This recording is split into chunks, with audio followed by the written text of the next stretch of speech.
Well, greetings, everyone, and welcome to Family Talk. I'm Dr. James Dobson, and I am so glad that you've joined us today. And Happy New Year. I pray that you will grow even closer to the Lord and that you will have a blessed year ahead of you and your family. Now, the program you're about to listen to is from a recent event here in Colorado Springs. It features a presentation given by Dr. Ben Carson, who's a good friend of mine. He speaks from the heart, and I hope that you'll be encouraged by his message that you're going to hear today. Now, Dr. Ben has had quite an impressive career. Not all of it I would have time to mention, but here are a few notable points for you to become more familiar with. He has dedicated his life to helping children with his medical career.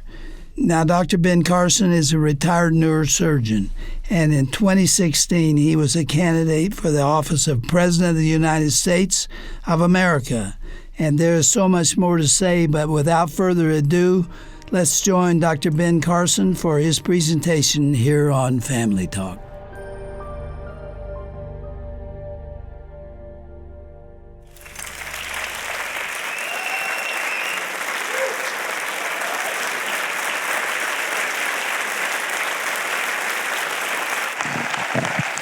Thank you. Thank you very much.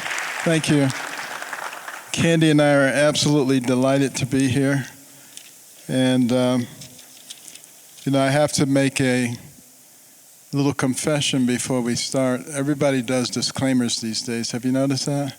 They say, I'm a member of this board or I belong to this organization, so you have to take everything with a grain of salt. Well, my disclaimer is I am not politically correct. So... that doesn't mean I intentionally try to insult people. I don't. I actually go out of my way not to do that. But have you noticed these days that you can't speak to a group of people without offending somebody? And, I remember when I was a kid, they had this saying, sticks and stones may break my bones, but words will never hurt me.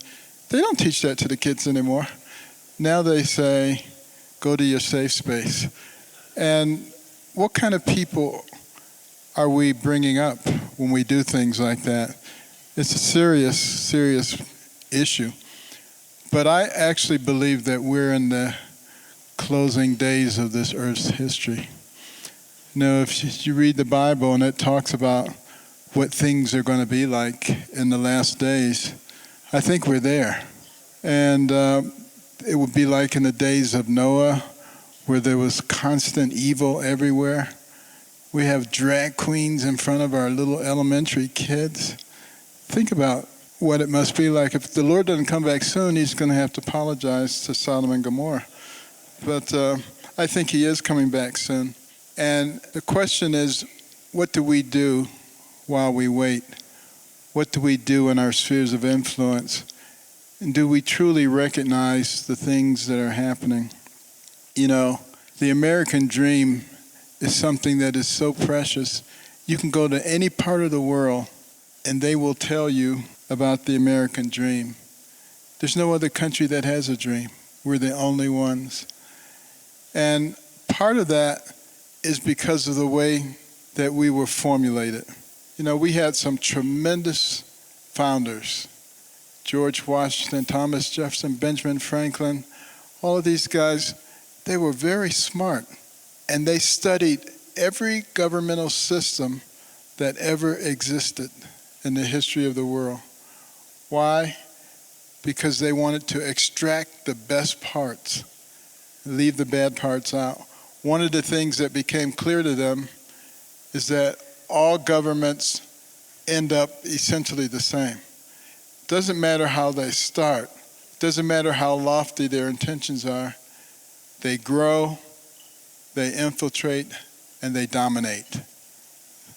So they wanted to come up with a constitution that would prevent that from happening, and that would maintain a free society for the people. Now, the Europeans thought we were nuts. They said, you cannot run a country on the will of the people. You have to have a monarch. You have to have a ruling structure. But they were determined to come up with it. And during the 1787 Constitutional Convention, there was so much arguing and fighting, the whole thing was about to fall apart. And the elder statesman, 81-year-old Benjamin Franklin, got up and he said, "Gentlemen, stop. Let's get down on our knees and let's seek wisdom from God." And they knelt down and they prayed and they got up and they finished the Constitution of the United States, which I think was a divinely inspired document if we're willing to follow it. But when Franklin came out of the building, he was asked, "Sir, what do we have? A monarchy or a republic?" And he said, "A republic, if you can keep it. We're as close right now to losing it as we have ever been." And we all have a role to play. We all have a sphere of influence that can help to maintain that type of republic that we have with fairness and justice for everybody. But, I had a dream. My American dream was to be a doctor. I loved medicine. It didn't matter what it was. Dr. Casey, Dr. Kildare, man, I was all over that stuff. I even liked going to the doctor's office. I would gladly have a shot just so I could smell the alcohol swabs. Anything that had to do with medicine. Maybe not a COVID shot, but it's not that I'm anti-vax. I'm not anti-vax by any stretch of the imagination, but I do believe in real science. And it's interesting. We had people advocating that children should be vaccinated for COVID. Children who have a 0.025% chance of death or major morbidity if they get COVID. And you have no idea what the long-term effects of these vaccines are. And here's the good thing. Only 13% of adults had their kids vaccinated. That means the American people are a lot smarter than you give them credit for. That's a good thing. It's a good thing to know that. But, my dream was unfortunately derailed by the fact that I was a terrible student. And my mother was extremely concerned. And my mother was, next to God, the most important factor in my early life because, she was from a huge family and got married at age 13, achieved less than a third grade education, and then discovered that her husband was a bigamist some years after marriage. And she was so affected by that, she was so depressed that she actually tried to commit suicide. Took a handful of pills and fortunately was found before she died. They pumped her stomach and got her to go. But if she'd been successful, I certainly wouldn't have been standing here today. The Lord intervenes in our lives, and He has plans, and they go far beyond the plans that we have. But we all encounter people who are in desperate situations, and we need to do something about it. When she was in the hospital, she met a woman, a Christian woman, who really introduced her in a serious way to the Lord, and it made a tremendous difference in the rest of her life. And even when I was this terrible student, she was always the one who was saying, "Benjamin, you're much too smart to be bringing home grades like this."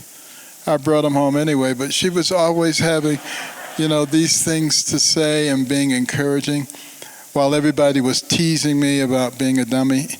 But I did admire the smart kids. I would never tell them that I admired them, but I did. This one kid was the smartest kid around. His name was Steve. And he would always come up to you after a test and put his A in your face and say, "Let me see yours, let me see yours." You wanted to let him see it, all right. But but I would always say to myself, not to him, "He's the same age as I am. How does he know all this stuff? How can he be so smart?" And I really was very impressed with him. But I wasn't very impressed with myself. I didn't think that I was smart either. But When my mother prayed and asked for wisdom, God gave it to her, or at least in her opinion. My brother and I didn't think it was wise at all.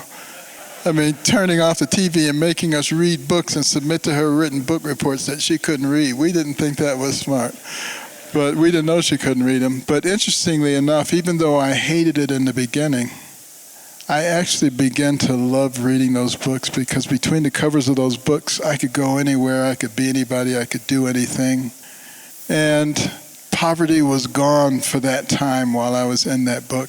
But I started reading about incredible people, entrepreneurs, explorers, scientists, and surgeons. And as I read about their lives, it dawned on me that the person who has the most to do with what happens to you in life is you. It's not somebody else. I stopped listening to all the negativity and the people who were saying, you can't do this and the system's against you. I just threw all that stuff in the garbage. Started thinking about what I could do. I was always reading. If I had 5 minutes, I was reading a book. I became the bookworm. And within the space of a year and a half, I went from the bottom of the class to the top of the class. And I remember going up to Steve after a test. And I said, Steve, how'd you do in the test? And he poked out his chest. He said, I got a 91. And I said, well, gee, that's too bad. I got 100. And I said, next time if you need help, let me know. I was probably a little obnoxious. But here's the key thing. I had the same brain when I was at the bottom of the class that I had at the top of the class. Exactly the same brain, but a different attitude. What does that tell us about our responsibility to develop the intellect of the people in our spheres of influence, and certainly those people who are within our household? But when you start thinking about the human brain, you realize that we are made in the image of God. Think about the human brain, billions and billions of neurons, hundreds of billions of interconnections. It remembers everything you've ever seen, everything you've ever heard. Your brain can process 2 million bits of information in 1 second. You can't overload it. People tell you you're going to overload your brain. You can't overload the brain. If you learn one new fact every second, it would take you more than 3 million years to challenge the capacity of your brain. That is an incredible thing. And think about how quickly it develops. You got a male gamete with 23 chromosomes, a female gamete with 23 chromosomes, neither one of which has the ability to become a human being. And then fertilization occurs. They fuse together, and all of a sudden you've got a zygote. 46 chromosomes, complete genetic map for a human being. Not part of the mother, not part of the father, a new individual whose brain is developing with millions of new neurons every single day. Within 6 to 8 weeks, you see little eye buds, little earbuds, little fingers and toes, and a heart that's beating. It's hard to say that that is not a human being. And voila, 9 months, out pops this little energetic ball of energy, pooping and peeing and eating. But it's so cute you don't care. But that brain is still developing at a rapid rate, even at that point. That's why babies sleep so much. Newborns sleep 20 to 22 hours a day, because that brain is continuing to develop. And it continues to develop right into your 20s. Your brain does not mature until then, and some people will even beyond that. But think about where we are as a society. When we expect children with immature brains to make life-altering decisions about whether they're a male or a female. Think about that. Isn't that the reason that God gave children parents? To protect them from people who would take advantage of their immature brains, of their natural curiosity, of their suggestibility. And as Charlie was saying, we have responsibility. We need to speak out against these kinds of things that are occurring in our society. And as we're becoming more secular, look what's happening to us. Increased crime, increased hatred, increased immorality, all kinds of things. Our families are falling apart. There's only 23.1 million traditional nuclear families left in our country. And some people say that this is all of recent origin. But I would have to take exception to that. It's not of recent origin. And if you look at the congressional record from January the 10th, 1963, congressional record, extension of remarks of Honorable A.S. Herlong, Jr. of Florida in the House of Representatives. He gives the 45 goals of communism in America over 60 years ago. I'm not going to read all 45, but just a sampling, like number 17. Get control of the schools. Use them as transmission belts for socialism and current communist propaganda. Soften the curriculum, get control of teacher associations, put the party line in textbooks. Number 20, infiltrate the press. Get control of book review assignments, editorial writing, policy making positions. Gain control of key positions in random TV and motion pictures. Continue discrediting American culture. 24, eliminate all laws governing obscenity by calling them censorship and a violation of free speech and free press. Break down cultural standards of morality by promoting pornography and obscenity in books, magazines, motion pictures, radio, and TV. Present homosexuality, degeneracy, promiscuity as normal, natural, and healthy. Infiltrate the churches and replace revealed religion with social religion. Discredit the Bible and emphasize the need for intellectual maturity, which does not need a religious crutch.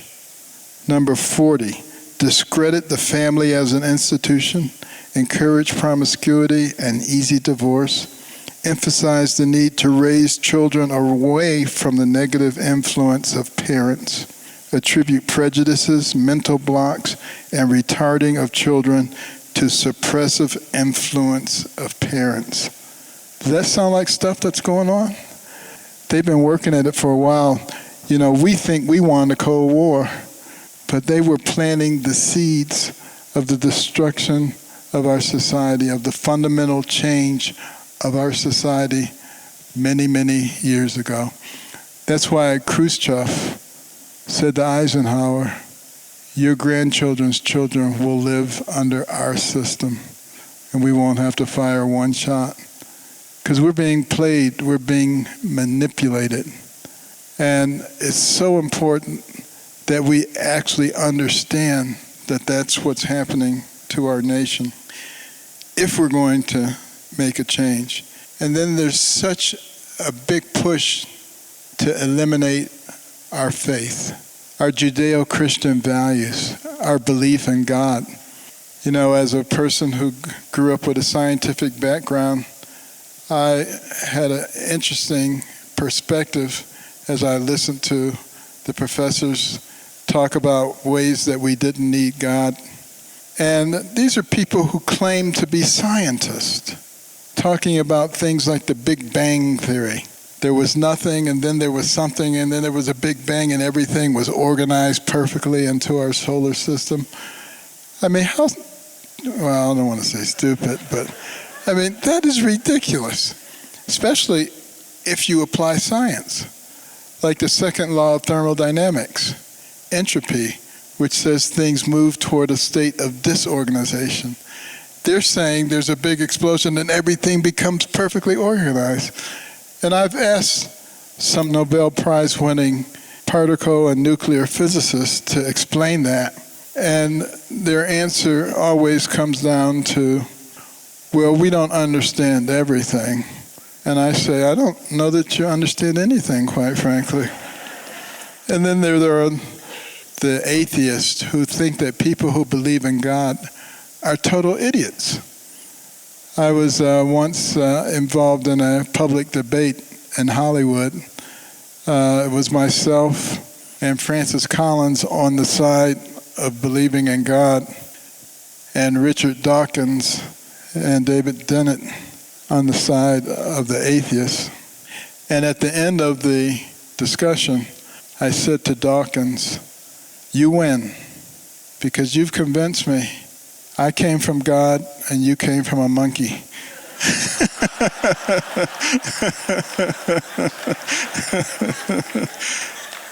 And of course the audience just died, and he was mortified. But it's kind of true. But they do have their gods, like environmentalism. You know, at UNC last night, there was a student who stood up in the middle of my presentation and started talking about climate change. And, I just told him he needed to respect his fellow students and sit down and wait until Q&A, which he was embarrassed enough that he did. But when he came back and he asked, "Do you or do you not believe in climate change and that we're contributing to the downfall of man with all the things we're doing?" Well, of course, God told us to take care of our environment. I said we have a responsibility to take care of the environment for ourselves and for those who are coming after us. But I said the climate is always changing. I said when the climate stops changing, we all die. And of course the whole auditorium broke out in laughter, and he was so embarrassed he went and sat down at that point. But that is their God, climate change. They try to sort of connect everything to that in order to be able to control it, because if you accept what they have to say, then you have to accept their solutions for it. And their solutions are solutions that control you. Solutions like everybody has to drive an electric car by 2035, even though there's no infrastructure to support the driving of electric cars. And telling us that fossil fuels are causing all the problems when we've learned how to extract fossil fuels and use them in a way that has given us the cleanest air and water that we've ever had. And they don't think about those kinds of things.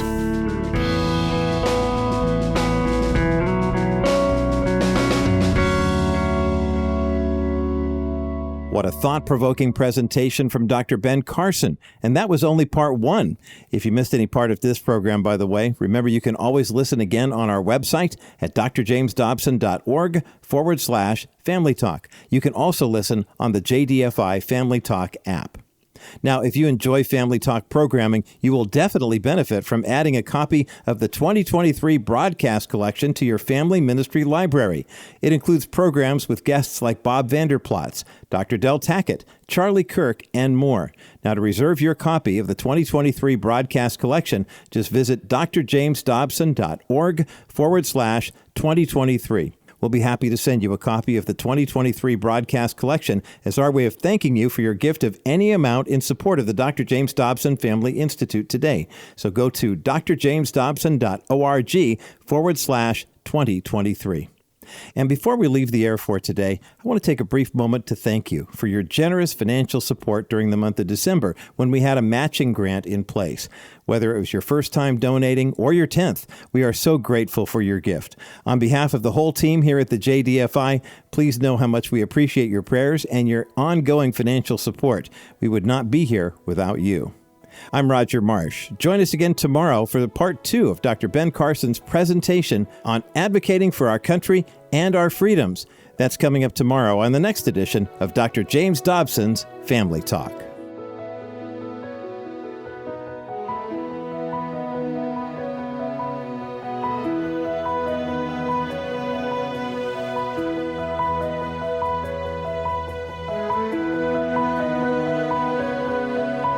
This has been a presentation of the Dr. James Dobson Family Institute.